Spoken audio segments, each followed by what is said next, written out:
I've been on the road recently, travelling about, and if you've been over and seen me where I've been doing one of these live performances at small venues and theatres and things like that, thank you so much for coming along. It's been absolutely marvellous. And if you've been one of those people who've been brave enough to come over and shake my hand, it's been wonderful. It's very humbling, let me tell you, ladies and gentlemen, it's very humbling when people come up, they've made a long journey, they've come to see me while I'm perhaps giving a talk expressing just my opinion, and they say, well, we come from so and so, wherever it might be, and some people have travelled hundreds of miles. It is most humbling and appreciative that people are supporting the messages, I suppose, that I'm trying to relate here in this on this channel.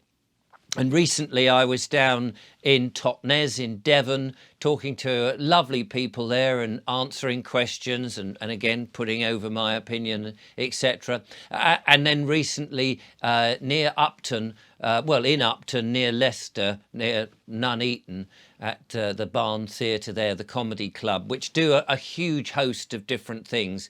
It's well worth checking out what they do. Lovely people, lovely environment, and all the people that come along, it's so nice to see you. And the reason I make a special effort today to say thank you so much for coming, and of course thanks to everybody who watches the videos, those people that donate, I appreciate that, and those people who email me, do keep sending your emails. I can't always reply. You will appreciate that I do get quite a lot. I try to read them all. And if it's really important and you haven't heard from me, just nag me. I don't mind that too much. But the reason I mention all of this is, of course, we have the threat of the online safety bill. Now, I don't know too much about this because I try not to look at these things that are coming down and propose to take our liberties, well, not liberties because that assumes that we're already a slave, to take our freedoms away. And I try not to entertain these thoughts so that I end up materializing them in the real world.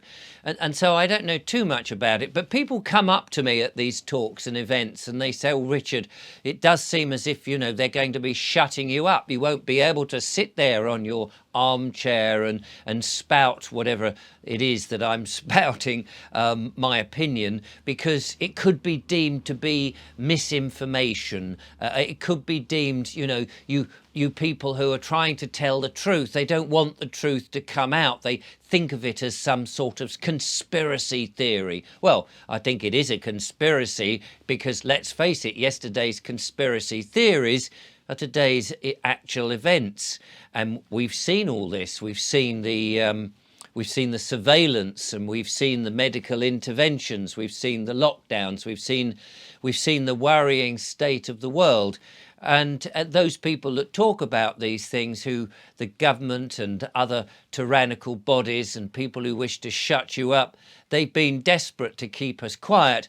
And yet the things that we've been saying have come to pass, rather worryingly. However, this is all going to change because they cannot keep going for much longer. But people do come up and they say, Richard, what are you going to do when the online safety bill comes in? Will you be able to keep going? Will the companies even be able to host you, or will they even exist? Because these tyrannical governments are desperately trying to sort of clamp down and have that the news speak from Big Brother, the one type of information that we're all allowed to digest, and no alternative. And we've seen that recently with the climate change, haven't we? Where the science is fixed, they say. I mean, have you ever heard anything so stupid in your entire life? Science is never fixed.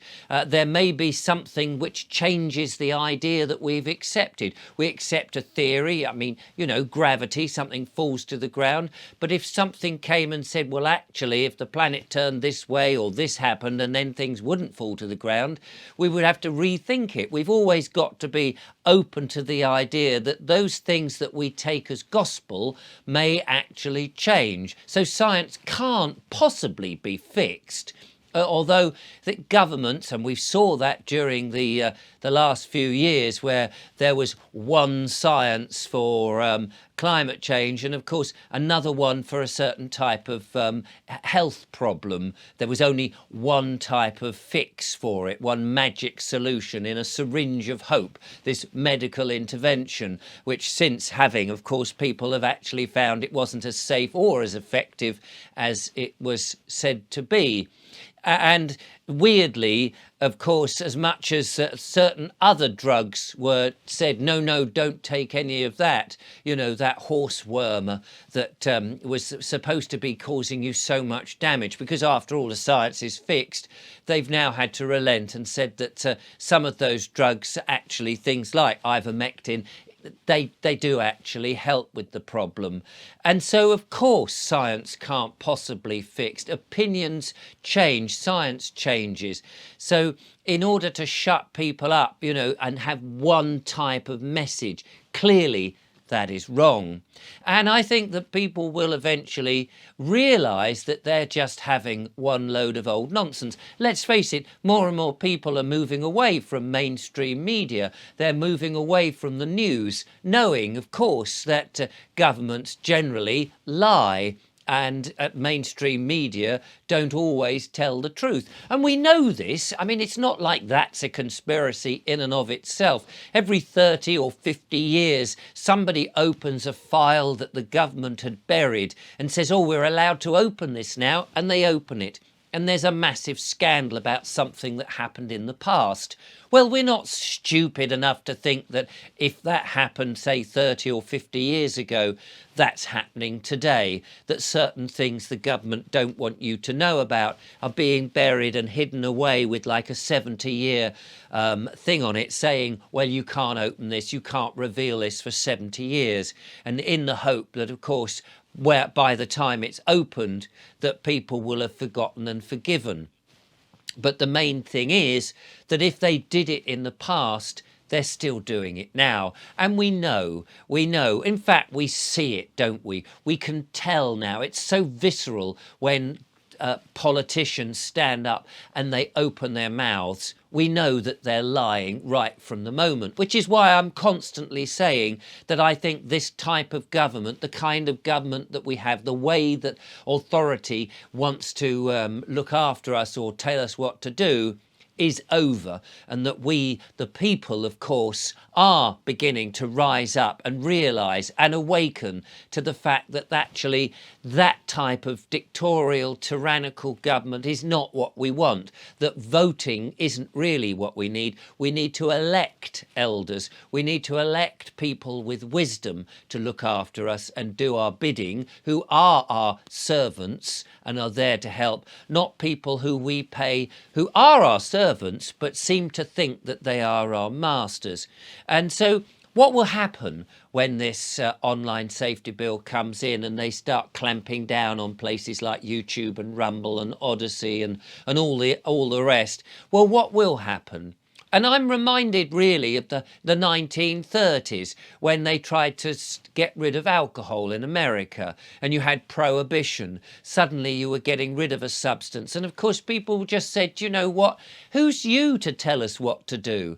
Oh, well, you might come around and try and stop us, but actually we'll just go underground. And this sort of thing always does. And that's not really a good idea, not for the government, not for the people. But if the government are going to shut you up, people will go underground. We saw it during the Second World War with the French resistance, when all of France had been taken over by the Nazis, of course, and suddenly there was resistance. And there will always be resistance, because truth, you don't need to defend it. It's like a lion. Let it go and it will defend itself. It's got the loudest roar after all.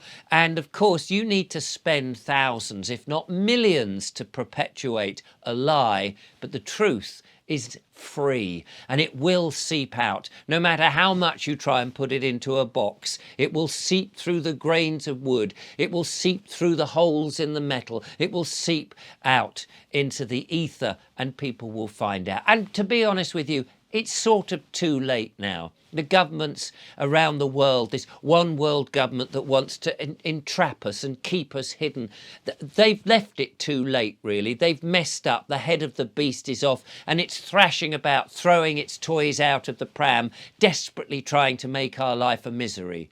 But we've opened our hearts, we've opened our minds, we are wakening up. We know what the truth is, we know who we are, and we know that we are going to be free. And even if they do clamp down on certain things, we have things like the blockchain, for example, in which perhaps channels like mine and channels of others where people are telling the truth or expressing an opinion or just making common sense or just simply asking questions, awkward questions that the government might not want you to ask, may start proliferating, of course, somewhere on the blockchain. I don't know how it will work, but to be honest, I'm just not worried. These things are sent to try us. They may be challenges. We may scratch our head, but actually it makes us better persons or people, living men and living women. It makes us more creative.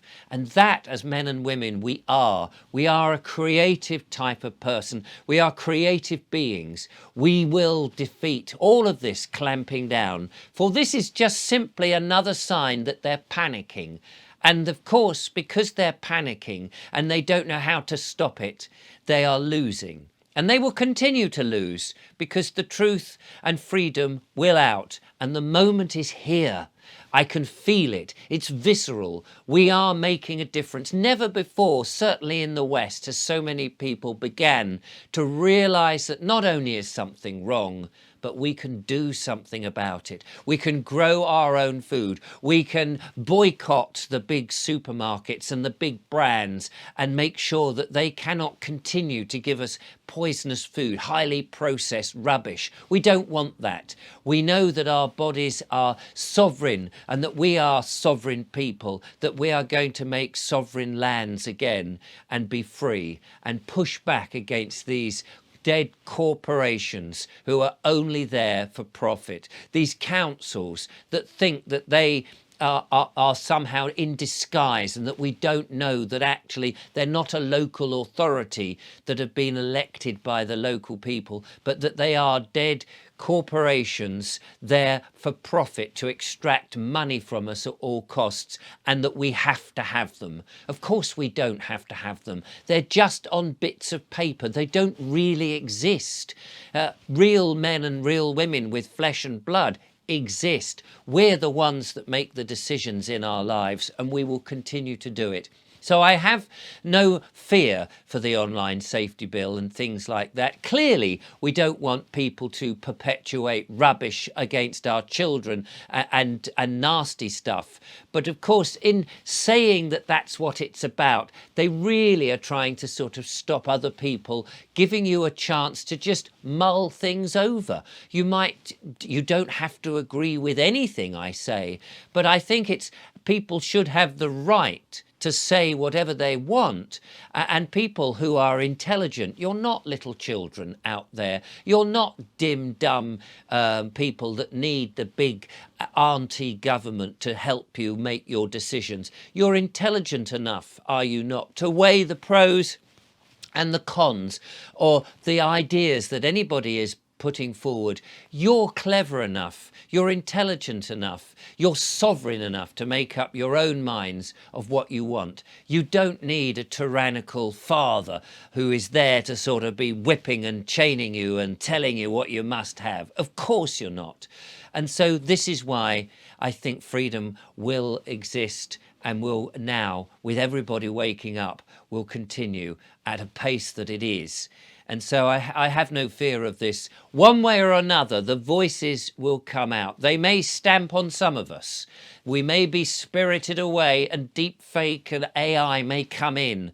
But you'll know it's not me, for example, if they put a deep fake version of me and some AI controlling, and you see this on the screen and it's saying to you, oh, isn't it a good idea that you go and get your next booster? Of course you'll know that's not me. And going back to the live events where we turn up and we talk in venues and you come to see us and you can poke us and you can shake our hand and you can listen to us and you can exchange views and you can ask us questions. That, I think, is so important. And that's why I shall continue as much as I can to get out and about and around the country so that you can come up and you can ask me and you can tell me to my face, Richard, I think you're wrong. And that's absolutely fine, because as long as we can get on and be civil with one another, we can exchange, we can disagree, but we can do it without being disagreeable. And so I think this is a great time to get those messages out. And thank you so much for all your support. We will defeat all of this and we will keep going.